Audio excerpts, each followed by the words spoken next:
Did you know that in some neighborhoods, putting up Christmas lights the wrong way can be considered a threat to community culture? Well, I know. Because Karen, the queen of our HOA, once screamed in my face, "You're violating light intensity codes and causing visual pollution." All because I put up a simple LED reindeer display in my front yard. But here's the fun part. I'm not just some retired old man who loves holiday decorations. I'm the guy who designed the electrical grid for the entire county. And Karen picked the wrong person to mess with. If you've ever lived next to someone with a tiny bit of power but an ego the size of a transformer station, you're gonna love this story. Because, in the end, the lights stayed on, and so did justice. When my wife and I moved into Lakeside Meadows, I thought I'd hit the retirement jackpot. Perfectly trimmed grass, like a golf course, no barking dogs, and neighbors who smiled like they were in a blood pressure medication commercial. I set up a few festive lights, strung some blinking bulbs, and placed a glowing reindeer couple near the mailbox. Kids clapped. Passersby said it was adorable. But then, she arrived. Karen Green, HOA president.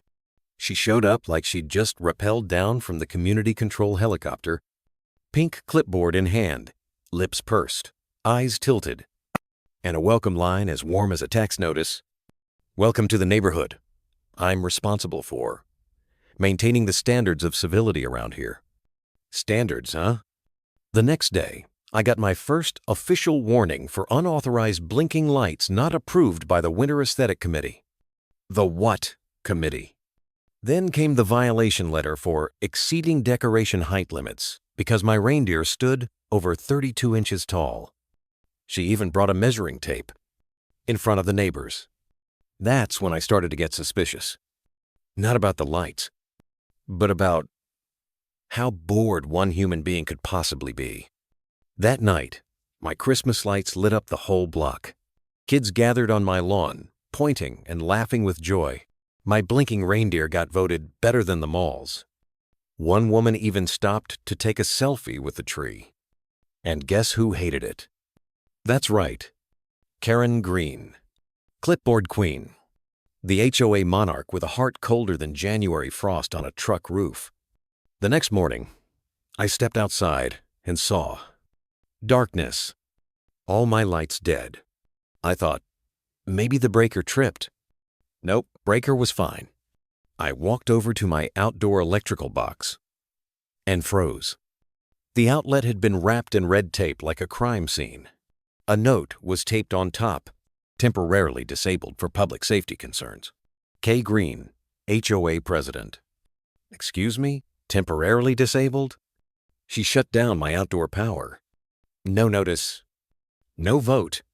And yes, you heard that right. With her bare hands, no engineering license, no permit, no idea what a voltage drop even is. But she acted like the state's chief electrical inspector. I immediately checked the system. Thank God, no damage. But had she tampered with the buried line or the breaker, we'd be talking serious risk, even fatal. But that wasn't the real punch. That afternoon, my wife was walking near the neighborhood park, and one of the other ladies whispered, "Oh, your house still has lights?" I thought, your husband was being investigated for unsafe wiring? Karen said he once burned down a garage back in another state. Me? Cause a fire? I designed the emergency lighting system for the county hospital. And now I'm being cast as the Grinch with a blowtorch? Karen didn't just cut my power. She lit a match to my reputation. And she wasn't stopping there. 2 days later, I got an email from the Department of Public Safety. An anonymous complaint had been filed with the county, accusing me of unauthorized installations, using substandard electrical parts, endangering public safety. They ordered a full suspension of my outdoor display pending investigation. I laughed. You want to know the irony? I wrote the current county electrical safety code 12 years ago. So now we have an OA president with a clipboard and a vendetta in neon, a retired engineer who just wanted a peaceful Christmas, and now a formal investigation over a pair of blinking reindeer.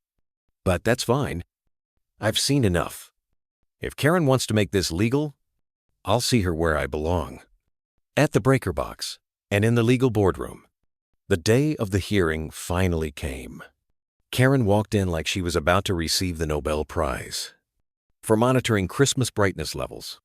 She clutched a fat binder, wore red-rimmed glasses, and her high heels clicked like a fire alarm every step she took. I, on the other hand, showed up 3 minutes late on purpose, holding a giant poster board that read, "I designed the county's electrical system and got fined for reindeer lights." The hearing room was packed. Residents showed up like it was the Super Bowl. A showdown between logic and HOA lunacy. Karen went first. She presented a PowerPoint titled, "The Threat of Unregulated LEDs, Urban Light Crime." I mean, they were bright, sure, but crime? That's a stretch. She showed photos of my house, played grainy night vision footage, and dramatically declared me a dangerous precedent to public safety.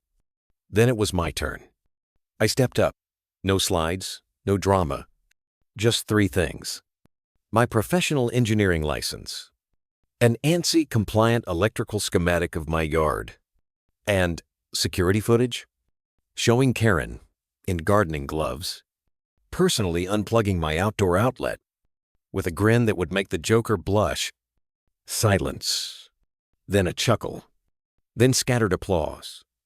Karen tried to keep it together, but her lips twitched like a cheap dollar store strobe light. The HOA chair cleared his throat, nodded, and said solemnly, "After reviewing all evidence, the board concludes all violations against Mr. Whitaker are hereby dismissed. President Karen Green is suspended from her position indefinitely. An internal investigation will be opened." Karen turned pale, like she'd just grabbed a live wire. I smiled, walked out. No need to turn on the lights. Because that day, justice lit up the whole block. The following week, I got a letter from the HOA board. Not a fine, but an invitation to serve as advisory electrical consultant for the entire neighborhood. My official duty? Ensure all decorative electrical activity is not absurd. An honor, really, but I only accept it under one condition. No one is ever allowed to use a measuring tape on reindeer hide again. I used to design runway lights for airports. I know what too tall looks like. And Karen? After the hearing, she didn't set foot outside her house for 3 weeks. Every time I walked by, I'd see the curtains twitch, like she was watching through a pocket-sized periscope. Sadly, Christmas lights don't come with a dim jealousy switch. And on Christmas night, the entire neighborhood gathered in my front yard. Kids laughed. Adults sipped hot cocoa. My LED reindeer shined brighter than ever. Because I quietly boosted the wattage by 12%. Just a little engineering flex. Someone said, "Sam, your lights are brighter than our holiday spirit's been since the pandemic." I just smiled and said, "Sometimes all it takes to beat a Karen is a Christmas tree, a little legal knowledge, and a properly grounded extension cord." If it brought you joy to see a retired engineer use his credentials to take down a clipboard-wielding, power-tripping HOA president, then friend, this story was for you. And if you've ever been fined because your grass was 1 inch too tall, or because your decorative teddy bear was aesthetic non-compliant, then go ahead and smash that like button right now. Subscribe, so you don't miss the next wild HOA showdown. Because Karen, she wasn't the final boss. Word on the street is, there's another HOA president in the next neighborhood who banned the American flag because the wind was too aggressive. And guess what? I just moved in.